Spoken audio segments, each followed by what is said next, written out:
জবে ঝরে আমি বলি তাহারে, সবটাই আমার যে কুশীল গ্লানি তাহারেও আমি বলি। আবার মোর সুখের প্রদীপ পরশী, সেও মোর অমর বসাই। আমি মোর স্মৃতি বিজড়িত প্রত্যেক দিন ফেরি, কবিতাকে পাবো না জেনেও যে এ মোর ভীষণ খুশি। কেননা নবপল্লবীর ছোঁয়া স্নিগ্ধ পরশ, যা পরাণে পড়িলে আমি বিমর্ষ হই, বরং হই আকুল। সে তারই মহাবিচরণের অমলিন পাতার মাঝে আমি দেখি স্বপ্ন, তাহার একটি পাতায় যেন মন বসেছে।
আরে দিয়ে দেব, সাজিয়ে দেব, পরিয়ে দেব তোকে রেশমি, ও নিয়ে যাব শপিং করাতে, তোর কথা কখনো কি ফেলতে পারি।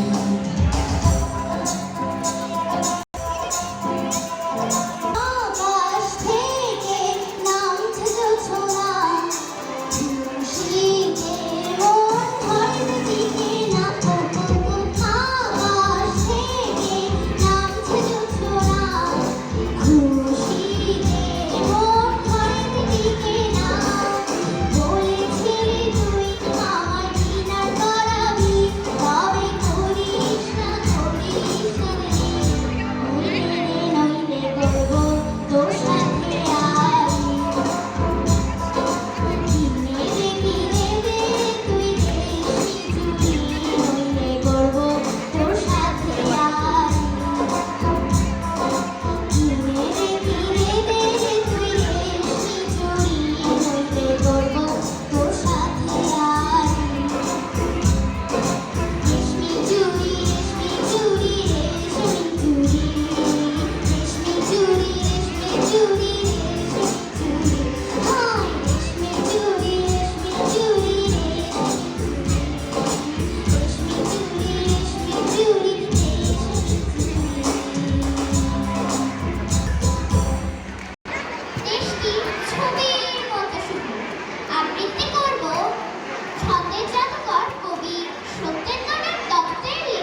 কাকা দিলেন ধমক, পকেট আমার একেবারে ফাঁকা।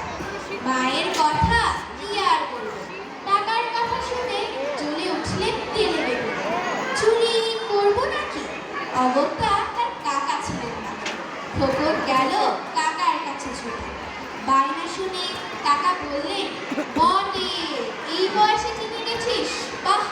খোকন বলল, না, তুমি দিলেই চিনব। দাও না কাকা, একটা জিনিস কিনবো। কাকা তখন পকেট থেকে একটা টাকা এনে হেসে বললেন, নে নে। খোকন দেখলো, কোথায় টাকা, এ তো রঙিন কাগজ, তার উপরে একটি হরিণ আঁকা। তবে কিনা কাগজটা বেশ কড়কড়ে ও শক্ত। তাই কি সবাই এই কাগজের ভক্ত? ছোট্ট খোকন ভেবে পায় না কেমন করে কাগজ হলো টাকা। সে বলল, কাকা, টাকা মানে কি কাগজের হরিণ আঁকা?